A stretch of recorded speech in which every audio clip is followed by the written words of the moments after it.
My kids have asked me a lot of questions like, why are you not making pancake? Oh, wait, she's not making pancakes, she's not cooking at all. Why are you not driving anymore? Why are you not going to work anymore? Why are you having so many surgeries? Why are you having so many doctor appointments?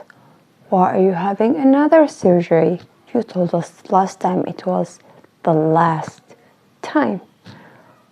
And my most favorite questions, Mom, are you going to get us a new mom before you die? So I had to get in depth with my kids, and knowing that I've gone through this for the past 6 years, and the ages currently are 12 and 9, so they matured from being kids to somewhat teen or preteen years. So this is how I explained it to them.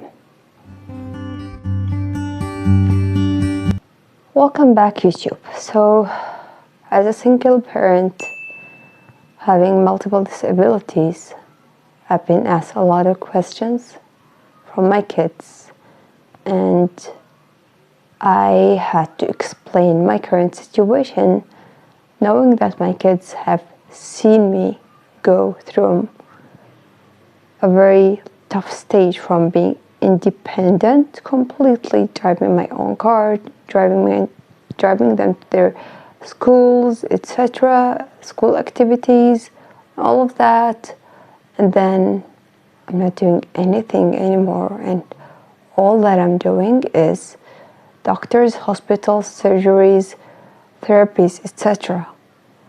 And they've been asking me, of course, out of concern, what's going on in their own way. And of course, kids come without filters. So the first thing that I had to sit down and explain it to them, which is both dystonia and seizures, and I put that in one category. First, I told them when they were younger, my explanation to them that my brain, before they were born, so I had to stress on that so they don't have any self-blame whatsoever because of their, fighting, grades in school, all of that, because kids tend to internalize this into what am I doing wrong to my mommy to make her sick. And I told them that I've had this brain defect or whatever you want to call it since I've been born, and I was diagnosed even before I was born. So I've had this my entire life, and I told them how I struggled with school because of my health, the entire thing. And then that was not enough as they grew older. And then sadly they had to witness some of my seizures that they can be really extreme. And my son and my daughter, they were running in the house yelling that mom died when they saw one of my seizures, and it was very scary. I don't remember, that's what I've been told. So I had to sit down and talk to them, like seizures and dystonia. I put them in one group, and I told them that since they are studying science, now they're getting the concept better. And I told them that my brain cells, I told them mommy has a very unique brain since birth, and her unique brain has the cells in a normal brain like somebody else, not mommy's brain. The cells would be talking to each other, understanding each other, and normal conversation. But what happens in mommy's brain is that all the cells are interrupting and shouting at each other, which makes my body go into either a seizure or have a dystonia episode. And they understood that part. And then they asked if it is serious, and I told them it could get serious if I don't keep following up with my doctors. That's why mommy has so many doctor appointments, that I need to keep reporting my symptoms all the time to the doctors, and the doctors need to supervise me. They need to keep changing my medication constantly, so I don't decline, or at least to keep me steady. So they got that part, and thankfully my seizures are somewhat under control. I still have seizures, but not as many as before. But when it comes to dystonia, it is declining steeply.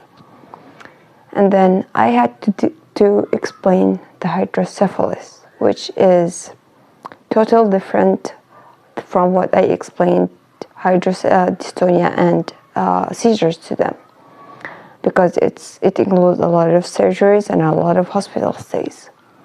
So I went back to my original thought that mommy has a unique brain, and I told them that my unique brain does not do the job as it should, and the doctors need to implant a very smart device and a very expensive device, and I made a joke out of it, that this device makes mommy stronger, and this device is so expensive that I'm super rich and I will never run out of money.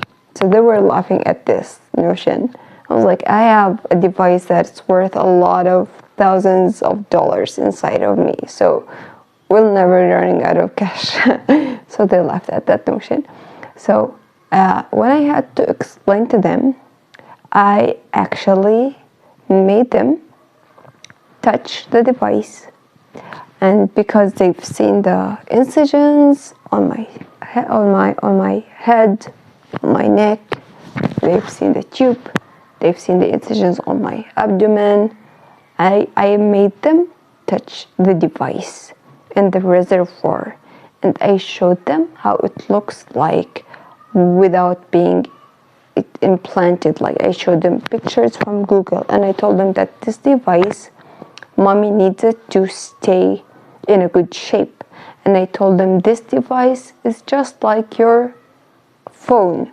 It breaks after a while if you're not taking care of it, right? And then they got that, because they both have devices, of course. So I told them that why I'm having so many surgeries is that because this device is just like any other device, like a phone. If it's malfunctioning, the doctors, they need to have a surgery and replace it, and it cannot be externalized. And I had to reason with them why shouldn't it be externalized. And I told them, imagine if my device was externalized and I'm combing my hair and I'm showering and I'm doing this and that. Do you believe it would be safe if I have it on the outside? And they were like, oh no, that can't happen, because they were like, why can't they put it on the external so you don't have surgeries, because it's under your skin and it's inside my brain and under my skin. So I had to reason with them, why do I need so many brain surgeries? And they actually got that part. And then the question that my daughter particularly keeps asking me, that's my dog. She doesn't like anybody to talk around the neighborhood. She owns the neighborhood, ignore her. So back to my daughter's questions about death, which are so many questions about death. And I told her, listen, mommy, my God, is she going to ever stop barking? Anyways, I told her that I'm not leaving here anytime soon, but I have a great team of doctors who are taking care of me, and I have her and I have her brother, and they are both doing such a wonderful job taking care of mommy, being around me even though they're not actually doing a lot of hardcore work, but they're just being compassionate, you know, getting me a cup of water when I need, instead of walking to the kitchen, all of that. So they try to ease some of the tasks that they can do for me. So the thing is that my daughter, every time I answer that question, she repeats it again, and I had to call the student, the counselor of her school and my son's counselor, and put them into the picture and tell them precisely what is happening.